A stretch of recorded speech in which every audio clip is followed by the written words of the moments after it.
ഞങ്ങളെ വീട്ടിലെ തൊഴിലുറപ്പുകാരാണ് ഗൈസ്. ഇത് കണ്ട തോർത്തൊക്കെ കെട്ടിക്കൊടുക്കാൻ പറഞ്ഞു, തോർത്തൊക്കെ കെട്ടിക്കൊടുത്തു.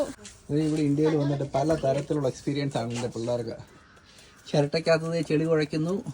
ഇത് പറയുന്നത് എന്തോ കഫേ ആണെന്നാണ് പറഞ്ഞത്. പാസ്ട്രി ഉണ്ടാക്കുവാണോ കുഞ്ഞെ? പിന്നെയോ പേസ്ട്രീസ് ഉണ്ടാക്കുവാണോ?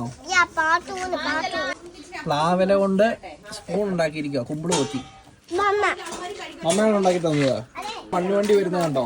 ഒരാളുടെ കൈ നിറയെ മണ്ണൊക്കെ ആയിട്ട് വന്നിട്ട്, ഹലോ ഗേൾ, ഇതെന്നാ പരിപാടി? ഇത് തലേ തൊപ്പി വെച്ചിരിക്കുന്നുണ്ടോ പ്ലാവില കൊണ്ട്? ഇവിടെ കോഫി വരുന്നുണ്ട് അടുത്ത ആളുടെ. ഇതൊക്കെയാണ് ഇവിടുത്തെ കലാരൂപങ്ങള്. ഇത് എന്റെ കൊച്ചിനെ റോമൻ പർത്തലവനെ പോലെ ആക്കിയിരിക്കുകയാണ്. കണ്ടോ?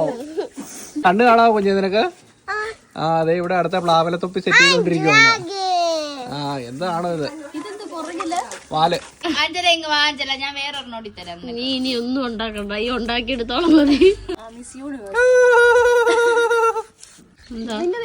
ഒന്നുമില്ല, എന്റെ കൊച്ചു വെച്ച് മറത്ത് കഴിയുമ്പോ എനിക്ക് തന്നതാക്കി കിരീടം. ഇതോ? മറ്റേ സാധനം വായി കൊണ്ട് കയറരുത്. ഇത് എന്റെ തലയിൽ വെക്കാൻ വേണ്ടിയിട്ടുള്ള വരമാണിത്. ഓ ഹൈ